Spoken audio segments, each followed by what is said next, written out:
నమస్తే దోస్తులు, సమాధి అనే కొత్త వెబ్ సిరీస్తోనైతే మీ ముందుకు వచ్చేసిన. అండ్ మన ఛానల్ ఇంకో 2K సబ్స్క్రైబర్స్ అయితే 2 మిలియన్ సబ్స్క్రైబర్స్కి రీచ్ అవుతుంది అన్నమాట. ఈ స్పెషల్ సందర్భంగా ఈ సమాధి అనే సిరీస్ని నేను చాలా బాగా రాసుకున్నా, మీ అందరికీ చాలా బాగా నచ్చుతుంది. అండ్ ఈ పేజ్ 1ని చూడండి, లాస్ట్కి మాత్రం అందరు కామెంట్స్లలో హరహర మహాదేవ్ అని 100% కామెంట్ పెడతారని నేను అనుకుంటున్నా. అండ్ ఈ వీడియోకి కనుక 24 అవర్స్ లోపల 5K లైక్స్ వస్తే పేజ్ 2 వీడియోని చాలా ఫాస్ట్గా పెడతా అండ్ చాలా బాగుంటుంది. అండ్ ఎండ్ ట్విస్ట్ అయితే వేరే లెవెల్ ఉంటుంది. ఇందులో క్యారెక్టర్స్ కూడా చాలా బాగుంటాయి, మీరు అందరు చూస్తారని అనుకుంటున్నా. అండ్ ఫాస్ట్గానైతే ఈ ఎపిసోడ్ 1ని అయితే చూసేయండి.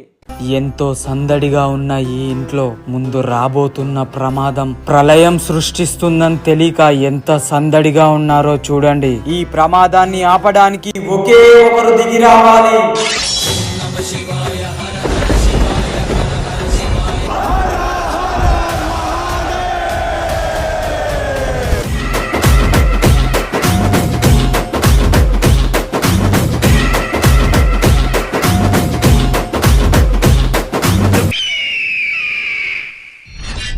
హర హర మహాదేవ శంభో శంకర.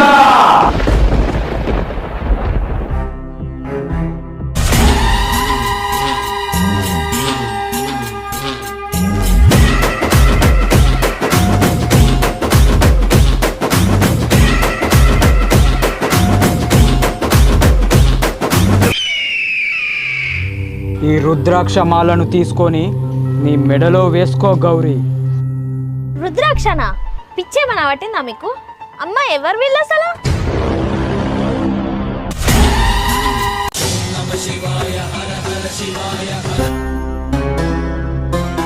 అయ్యా తప్పుగా అనుకోకుండా అయ్యా, నా బిడ్డకు దేవుళ్ళు అంటే నమ్మకం లేదు, అందుకే తప్పుగా మాట్లాడింది అయ్యా. నమ్మకం వచ్చే రోజు త్వరలోనే ఉంది తల్లి. హర హర మహాదేవ శంభో శంకర.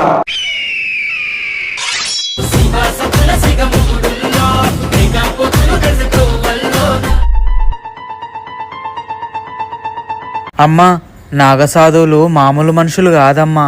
వాళ్ళకి ఏదైనా సరే, మంచైనా చెడైనా ముందే తెలిసిపోతుంది. ఎందుకైనా మంచిది ఆ నాగసాధువుల దగ్గర రుద్రాక్షం తీసుకొని చెల్లికి నువ్వే కట్టుంటే బాగుండేది కదమ్మా.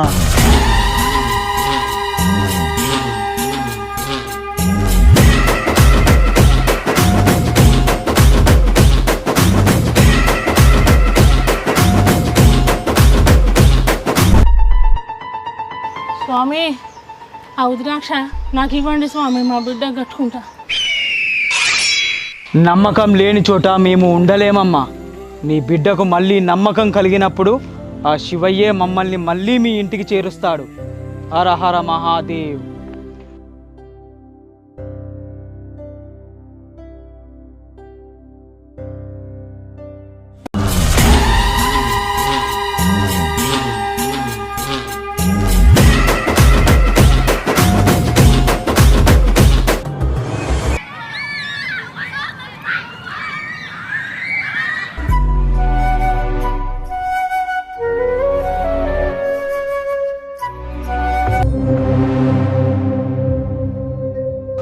నిన్ను ప్రతిరోజు నేను ఈ గ్రామ పంచాయతీలో చూస్తున్నా, బాధగా ఏదో కోల్పోయినట్టు ఆలోచిస్తున్నావు. ఎవరు నువ్వు అసలు?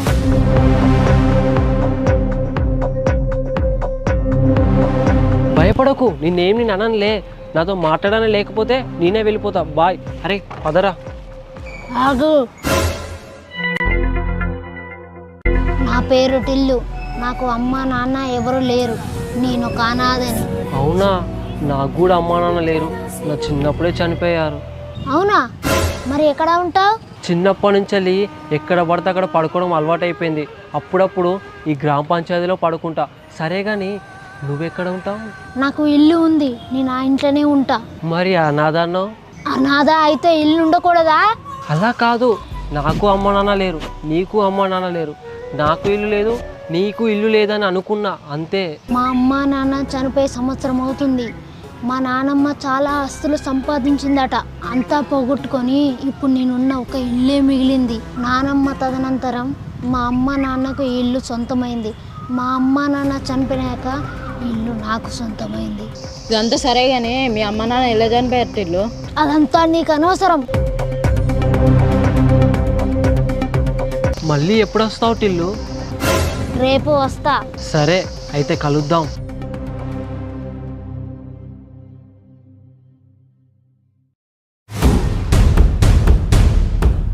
నీకేమన్నా పిచ్చా చెల్లి?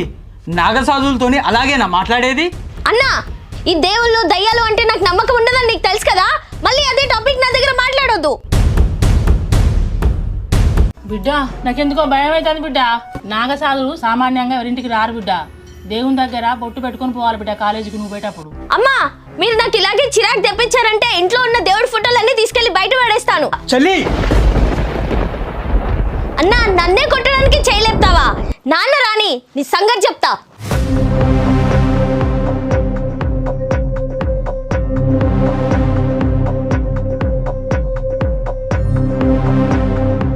ఓం నమః శివాయ. ఓం నమః శివాయ. నా 8 సంవత్సరాల శిక్షణ పూర్తయినట్లే కదా. ఇప్పుడు నేను పూర్తిగా నాగసాధువునే కదా. నీకెంతమంది అన్న తమ్ముళ్ళు? నాకు ఒక అన్నయ్య, ఒక తమ్ముడు. నాగసాధు అంటే అన్ని బంధాలను వదులుకొని ఆ శివుని ఆత్మతో అనుసంధానమైనప్పుడు మాత్రమే నువ్వు నాగసాధు అవ్వగలవు.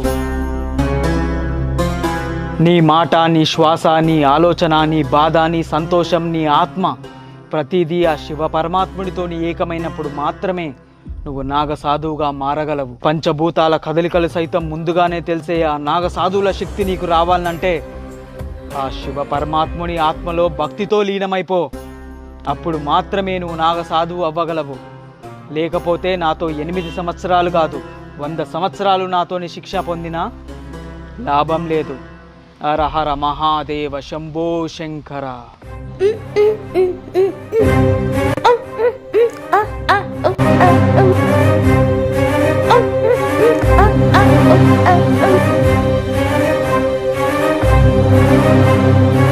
చెల్లె ఏం చేస్తాను లోపల?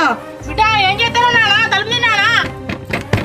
చెల్లె బిడ్డ అది ఉరిగిట్లు వేసుకుంటాను బిడ్డ. తలుపులు వరకొట్టు బిడ్డ. సరే వరకొట్టమ్మా, వరకొట్టు. అమ్మ పలగొట్టేటి అక్కడ బయట ఏం లేవమ్మా. నువ్వు జరగమ్మా, నువ్వు జరుగు.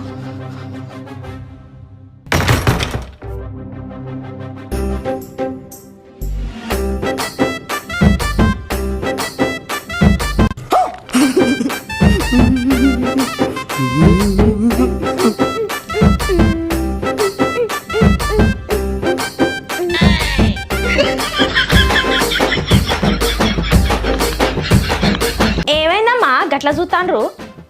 ఎద్దుతోనే నీకు పెళ్ళైంది. ఏమైంది ఏమైంది అంటాను ఇంకా. ఏందమ్మా మీరు న్యాయపడమంటారు? అప్పటి నుంచి కొడతా అంటే నువ్వు డోర్ ఎందుకు తీస్తలేవే? అసలు నాకు వినిపించలే. నేను చెవులో ఇయర్ ఫోన్స్ పెట్టుకొని పాటలు వింటున్నా. పాటలు ఎవరైనా సోఫాలో కూర్చోనో లేకుంటే బెడ్ మీద పండుకోనో ప్రశాంతంగా వింటారు. అంతేగాని ఊరేసుకున్నట్టు ఆ సజ్జకు ఊగులాడుకుంటా ఊరేసుకున్నట్టు సౌండ్లు ఎందుకు చేసుకుంటుంటానవే? ఊరా గౌరీ ఎవడైనా నాటకాలు చేస్తే వానికి ఊరేస్తుంది, నేను ఊరేసుకోను. అర్థమైందా?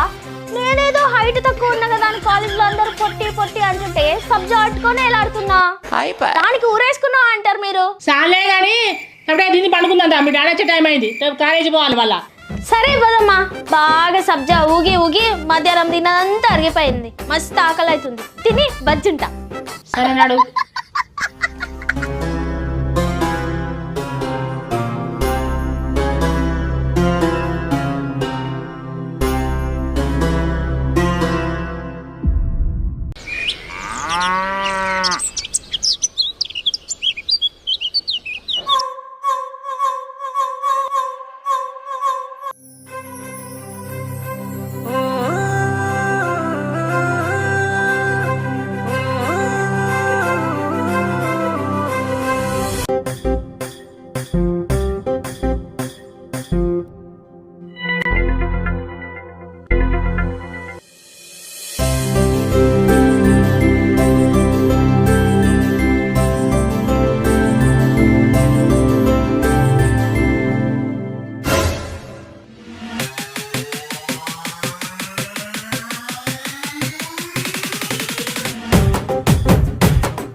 నీ చెప్పుతోని నేనెందుకు కొట్టుకుంటున్నానో తెలుసా?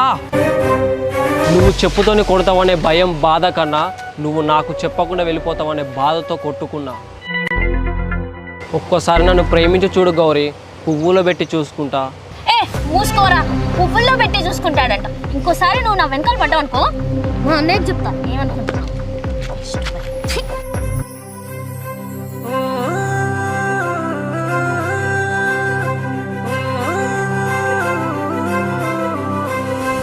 నువ్వు వచ్చి ఆగిపోయే నా గుండెకు ఊపిరిపోసావే.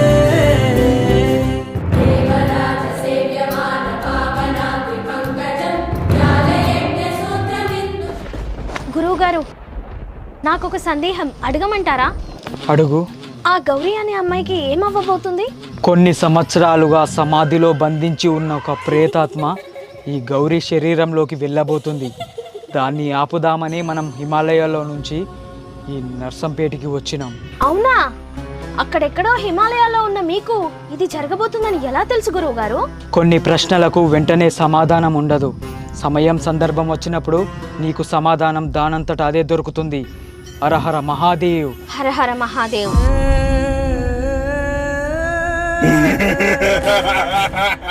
నువ్వు ఆ అమ్మాయిని ప్రేమిస్తున్నావా? అవును, కానీ నా దురదృష్టం ఆ అమ్మాయికి నేను నచ్చలేదు. ఆ అమ్మాయికి నువ్వంటే పిచ్చి పట్టేలా చేస్తా, నీ వెంట తిరిగేలా చేస్తా. నువ్వేం బాధపడకు. ఏంటి టిల్లు, నేను చిన్నపిల్లగాని అనుకుంటానవా? చందమామ రావే, జాబిలు రావే అని వస్తానని నమ్మడానికి.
దూరం నుంచి ఒక పిల్లని తీసుకొచ్చి ఇక్కడ చెప్పారు. వాడు అందరి పిల్లల్లాగా కాదు.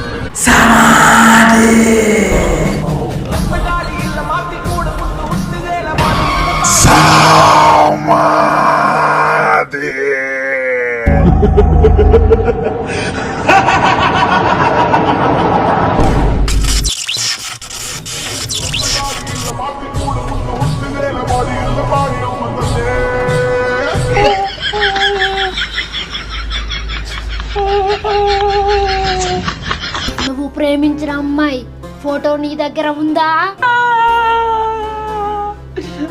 ఉంది. పట్టుకొని రా.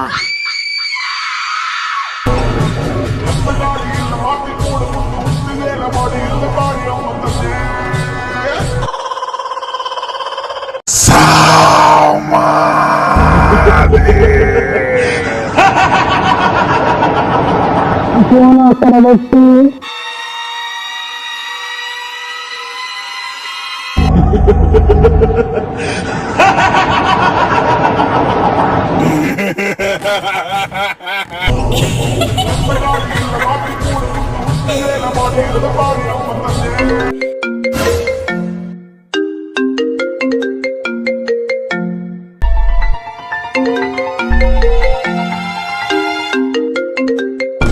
హలో, నేను గౌరీని, నిన్ను ప్రేమిస్తున్నా.